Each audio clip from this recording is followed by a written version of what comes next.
Ce présent document a été mis en place pour assurer la formation des techniciens en réadaptation auprès de la clientèle amputée du membre inférieur dans un contexte post-séisme en Haïti. Il donne les lignes directrices de la prise en charge de cette clientèle sans toutefois entrer dans les détails.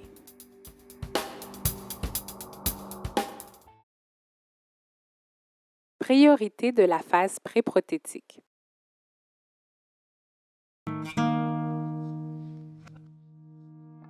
Pendant cette phase cruciale, entre autres due à la douleur et à l'immobilisation, il est prioritaire de responsabiliser le patient avec beaucoup d'enseignements.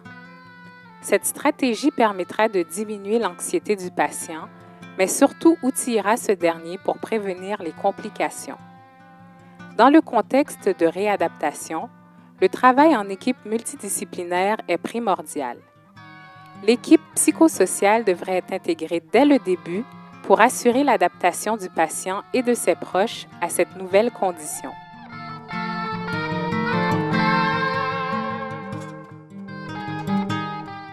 La douleur.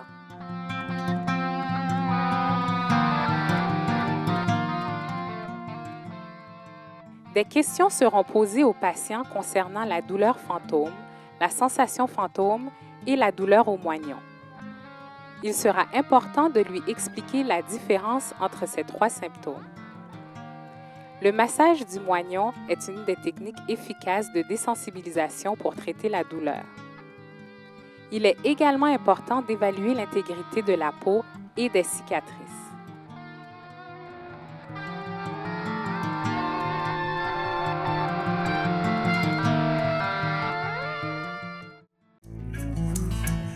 Les bandages.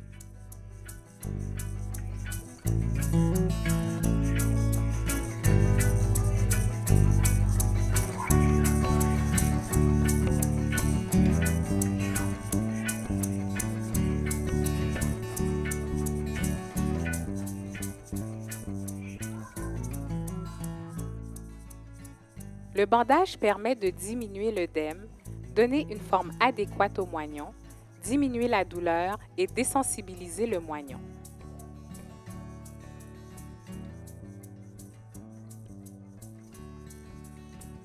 Il est très important de refaire le bandage aux 4 à 6 heures et ce dernier doit être porté 23 heures sur 24, donc il sera porté également la nuit.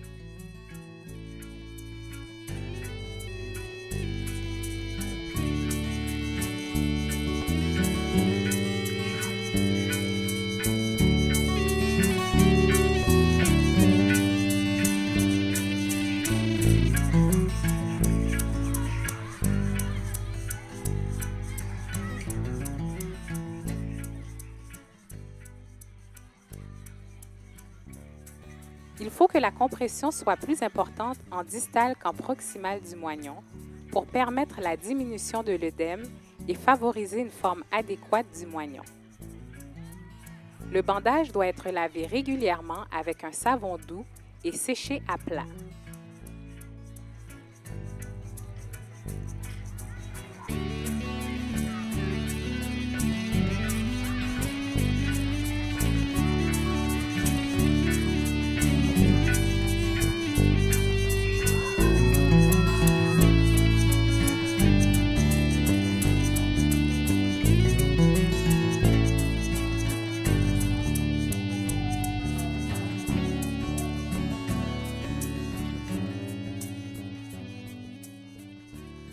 Le patient devra utiliser un miroir pour observer son moignon sous tous les angles et à chaque retrait du bandage élastique. Si le patient a des déficits sensitifs, il devra accorder une attention particulière à cette étape.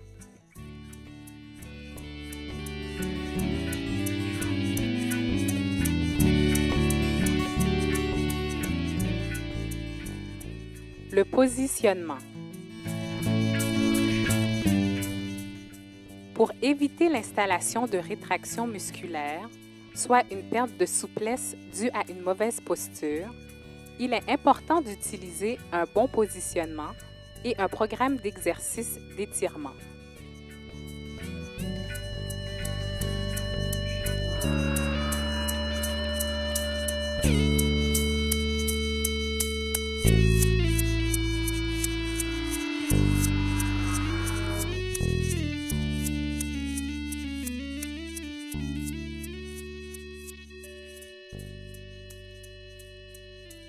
Il faudra faire 3 séries de 30 secondes pour chacun des exercices, 1 à 3 fois par jour.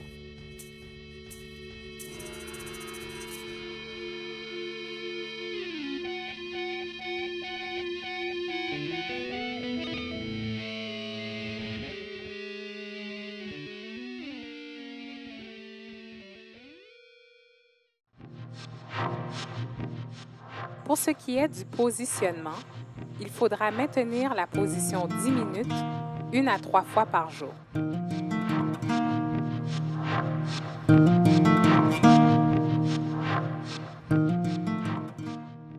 Les exercices de renforcement.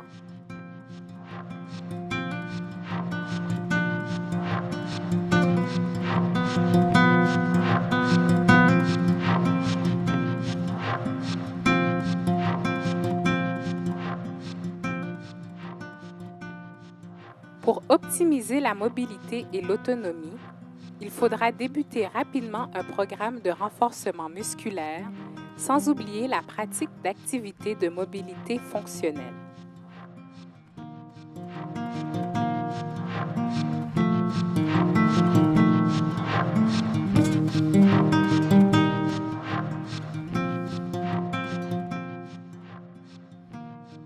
Il faudra faire 2 à 3 séries par exercice pour chaque groupe musculaire, soit les extenseurs, les abducteurs, les adducteurs et les fléchisseurs de la hanche, sans oublier les extenseurs du genou. Ils seront exécutés lentement et maintenus 10 secondes.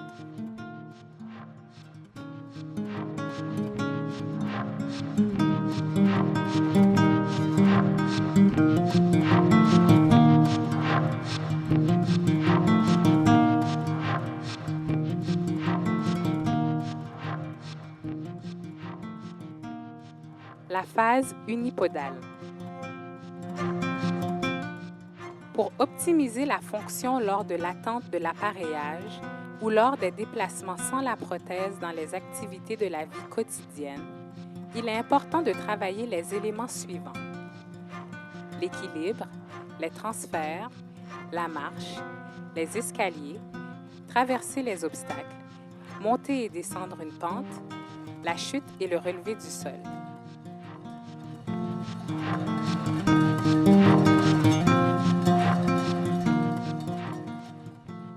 Différents aides techniques à la marche pourront être utilisés: les cannes, les béquilles, la marchette.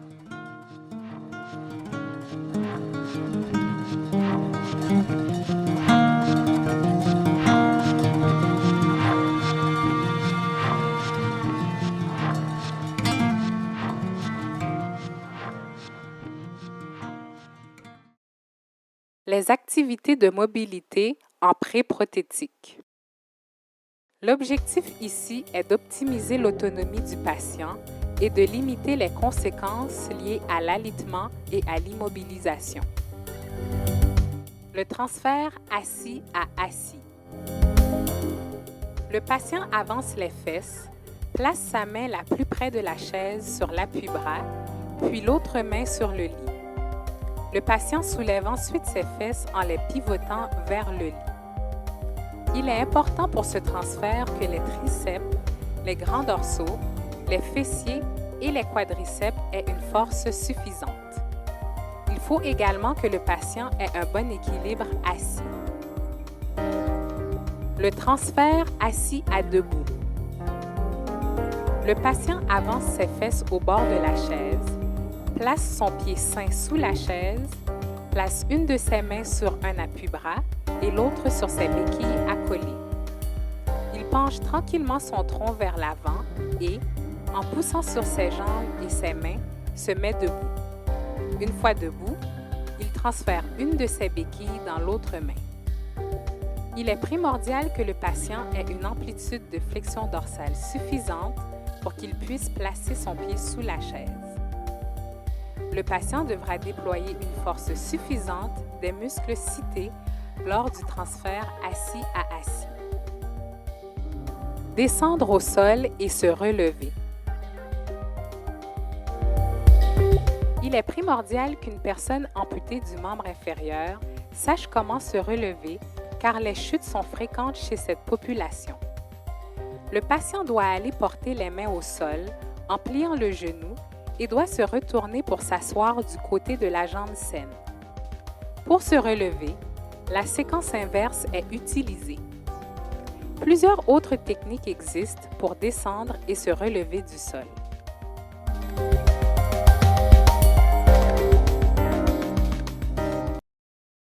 La première séance avec la prothèse entre les barres parallèles. Cette étape de l'entraînement prothétique est cruciale pour que le patient intègre la prothèse à son schéma corporel. Le patient apprend progressivement à mettre du poids sur la prothèse et à la contrôler.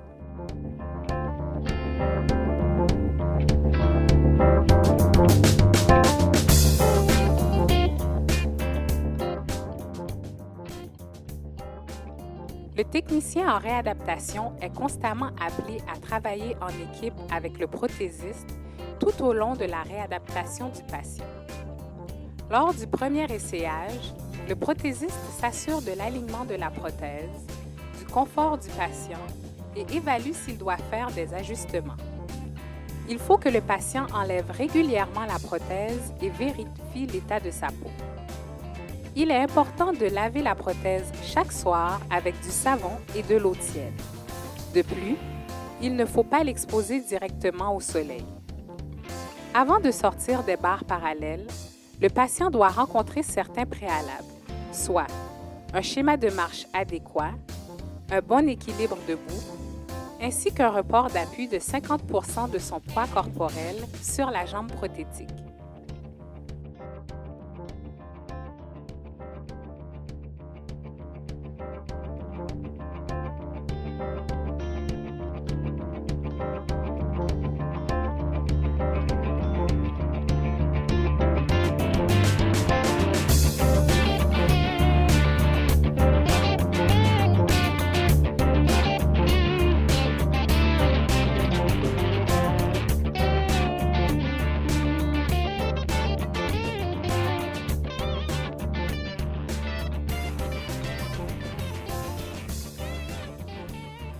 La technique de Bob Gailey pour initier la mise en charge sur la prothèse.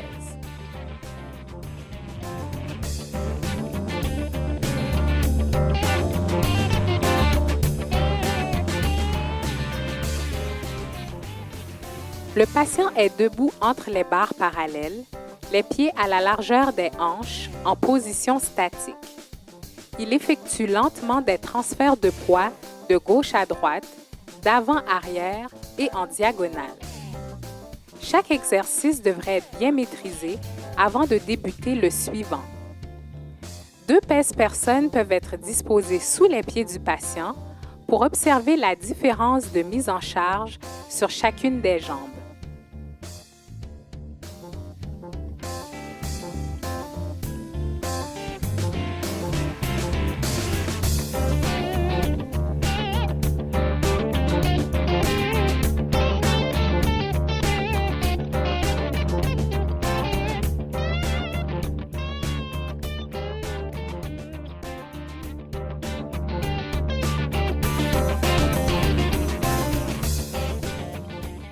L'objectif est d'initier le premier pas avec la prothèse en enseignant au patient les 4 phases de la marche. La première phase est l'attaque du talon, la deuxième est l'appui unipodal, la troisième est la poussée des orteils et la quatrième est l'oscillation. Lors de ces phases, les points importants chez l'amputé transfémoral sont l'extension de la hanche lors de l'attaque du talon pour s'assurer que le genou soit bien étendu. S'assurer que les hanches restent à la même hauteur lors de l'appui unipodal. Encourager la flexion de la hanche lors de l'oscillation pour éviter que le pied traîne au sol et pour permettre de débloquer le genou prothétique. Lors de ces phases, les points importants chez l'amputé transtibial sont de s'assurer d'une extension complète du genou lors de la frappe du talon et de la phase d'appui unipodale. Il faut encourager la flexion de la hanche et du genou lors de l'oscillation pour éviter que le pied traîne au sol.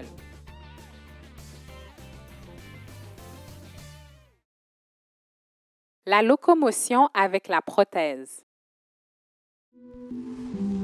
Les défauts de marche.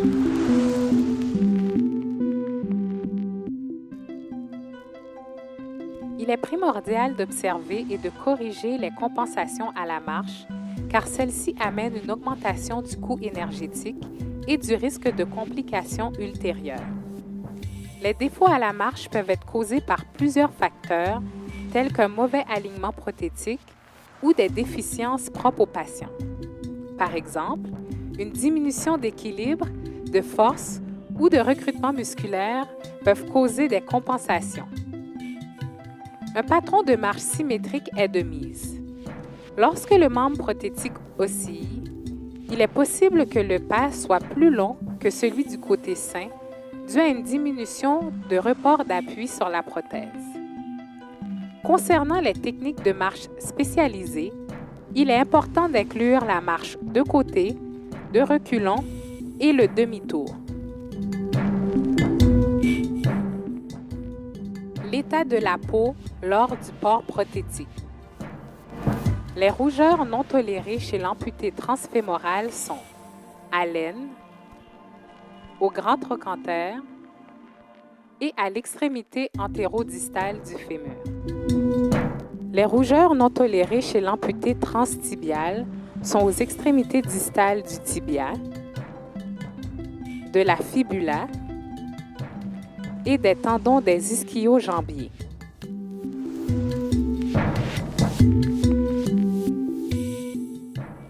À la rotule, à la crête tibiale, à la tête de la fibula,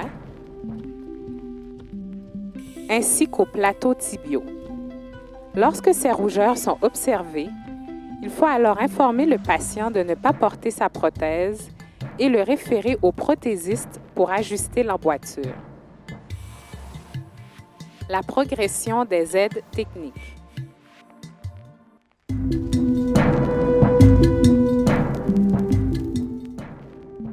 Il est important de progresser adéquatement une aide technique afin de maximiser l'autonomie de la personne. Voici la progression idéale. Marche dans les barres parallèles, avec le déambulateur, avec une barre et une béquille sur le côté amputé, avec une barre et une béquille sur le côté non amputé, une barre et une béquille à l'extérieur des barres, 2 béquilles à l'extérieur, 2 cannes, une canne et finalement sans aide technique. En Haïti, la progression est différente due au contexte de la réadaptation. En effet, les patients sont suivis une fois par semaine. L'autonomie à la marche doit être acquise rapidement. Voici la progression la plus fréquemment observée. 2 barres, une barre du côté non amputé, 2 béquilles en dehors des barres, une béquille, puis sans aide technique. Il faut noter que cette progression peut être individualisée, soit arrêtée à différentes étapes ou modifiée selon les besoins de la personne. Le déambulateur est utilisé seulement pour les patients qui auront probablement besoin de cette aide technique définitivement. Lorsqu'il pleut, il est important de positionner les béquilles à la verticale pour éviter de glisser et ainsi assurer la sécurité.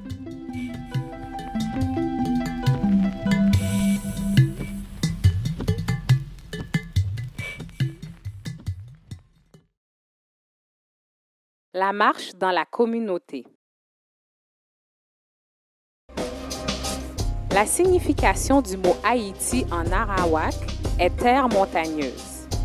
Considérant cet environnement, il est très important pour la personne amputée du membre inférieur d'acquérir de l'autonomie pour les déplacements sur les pentes les escaliers, les obstacles, les terrains inégaux et pour transporter des objets. Descendre au sol et se relever. Les patients doivent apprendre à descendre au sol et à s'y relever pour différentes activités et suite aux chutes. Voici une technique pouvant être utilisée. Le patient met sa jambe prothétique sur le côté et descend vers le sol en pliant le genou sain et en mettant les mains au sol. La prothèse est alors inspectée pour vérifier son état, s'il y a un bris et son positionnement. Pour se relever, la séquence inverse est exécutée. Les escaliers. Généralement, pour monter et descendre les escaliers, la jambe forte est utilisée pour monter et la jambe faible pour descendre. La même technique peut être utilisée pour monter et descendre d'un trottoir. Le thérapeute peut s'installer derrière le patient pour prévenir les chutes.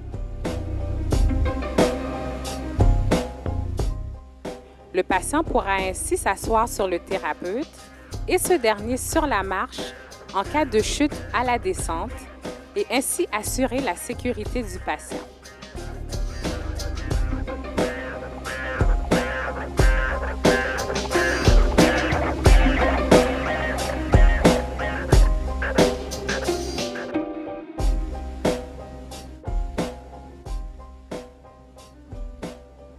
Les pentes.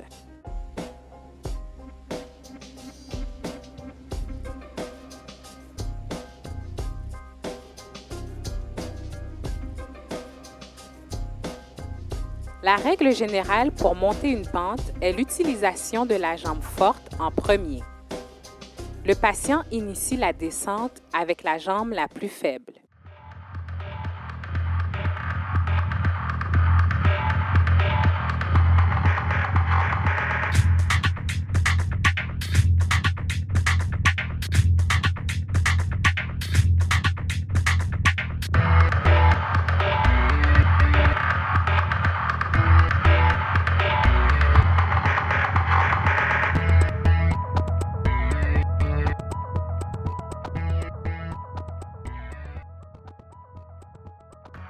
La technique sur le côté peut également être utilisée.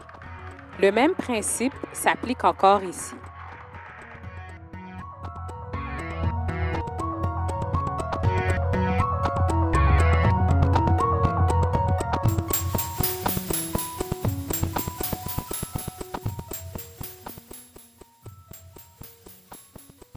Les obstacles.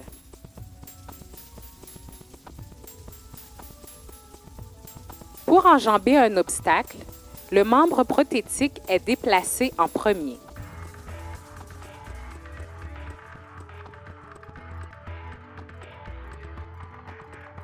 Si le patient utilise une aide technique, il doit la passer en premier.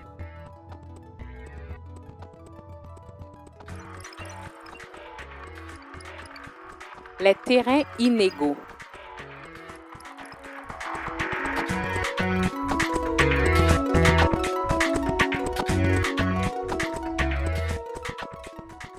Il est important pour l'amputé de tolérer 100% de son poids sur la prothèse avant de pratiquer cette activité qui est très exigeante au niveau de l'équilibre. Pour faciliter la marche sur terrain inégaux et maintenir l'équilibre, l'amputé devrait balancer les bras.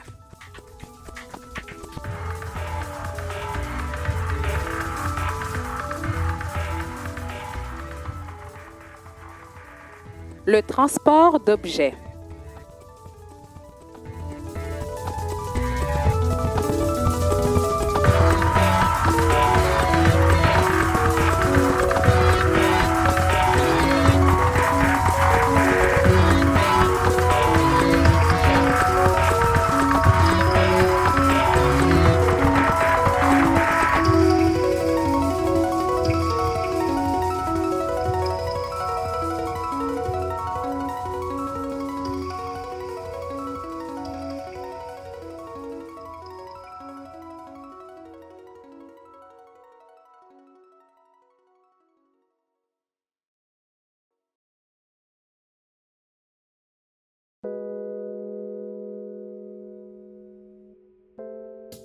Ok, bonjour Marvin. Bonjour. Donc, j'ai quelques petites questions pour me poser aujourd'hui. Ok. Tu veux connaître depuis qu'il est ou tu es amputé? Bon, j'ai débuté depuis en 2010, 12 janvier. Depuis ce séisme là? Oui. Ok. Et puis, depuis qu'il est ou j'ai prothèse là? J'ai protégé là depuis en 2010. Qui mois? Moi, juillet. Aussi. Juillet 2010. Ouais. Et qui genre ça t'a été la première fois où tu mis prothèse là? Bon, je me suis protégé la première fois. Je suis bien à l'aise. En après, je me réfléchir, je me dis, bon, si je me pèse puis je me faux pied, je suis capable de marcher. On a fait effort, marcher jusqu'à ce que je dis. Ok. Et puis, qui genre était la première fois où tu marché avec elle? La première fois que je marché avec elle, je suis capable d'équilibrer bien. Ok. Ok. Et puis, combien de temps ça te prend pour être à l'aise avec la prothèse là? Bon, pour me dire bien à l'aise avec la prothèse, ça te prend 3 mois, 5 mois. Ok. Et puis, je dis, vous êtes capable de faire tout ça au besoin avec la prothèse là? Oui. Ok. Vous êtes capable d'aller tout côté? Tout côté net. Ok. Félicitations, Marvin. Et puis, merci en pile pour te participer dans la vidéo ça. Ok, merci à vous. Bonjour, Judith. Merci en pile que vous êtes là aujourd'hui. Non, c'est bon. J'ai quelques questions pour vous. Je voulais connaître depuis qui date vous avez amputation? Depuis 18 juillet 2010. 18 juillet 2010. Et puis, c'était un accident dans le séisme là où tu as gagné? OK. Et puis, depuis qu'il est où gain prothèse là? Je vais avoir 5 semaines. 5 semaines. OK. Et tu avais besoin de connaître qui genre où tu vives amputation là? Qui genre où tu réagi? Bon, c'est pas de chambre bien parce que tout d'un coup, le docteur a dit qu'il va couper pied, ça va faire vraiment plaisir. Mais après, il a expliqué que il y a une infection. S'il ne pas amputer pied, jusque-là, ça va monter plus haut. Donc, bon, j'ai accepté. OK. Il faut pied couper plus haut, j'ai accepté qu'il coupe dans la cheville. Après, c'est tibia. OK. Parce que c'est l'âme de fracture là-dedans. D'accord. Et puis, qui genre te vive, qui genre te prend, là où tu as regardé ou dans le miroir et puis ouais que ou pas gain jambon? Bon, je vais me garder du tout. Non? OK. Et est-ce qu'il était un petit genre mieux depuis que tu as une prothèse là? Oui, parce que quand il est capable d'évacuer, marcher plus facile, faire activité plus bien, capable de sortir parce que le qui est en bas, j'ai à l'aise avec elle. OK. OK, avec prothèse là, marcher, me faire activité, ouais, me laver, me marcher. Et puis, quand il y a une prothèse là, est-ce que vous êtes capable de garder où dans le miroir? Bon, oui. Oui. Bon, Très je vais bien. faire thérapie, Très bien. je m'habitue à regarder dans le miroir. OK. Excellent. Et puis, je dis, vous êtes capable de faire tout ça au besoin? Oui, Tout ça. presque tout. Monter, descendre et puis... Bon, puisque c'est depuis 5 semaines, il y a quelque chose qui me fait pile là par sur l'autre, même que à la l'autre, je finis par habituer. Très bien. Eh bien, merci en pile que vous êtes Merci. avec nous aujourd'hui. Et puis, m'espérer qu'on va continuer à aller bien pour vous. Oui, d'accord.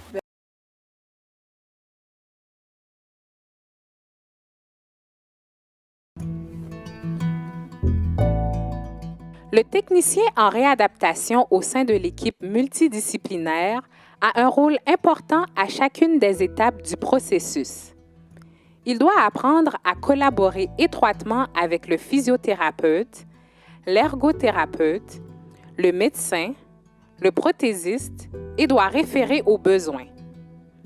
L'aboutissement de toutes ces étapes de la réadaptation a pour but de favoriser l'autonomie dans la communauté. En effet, elles permettront la reprise des activités significatives et la réintégration sociale.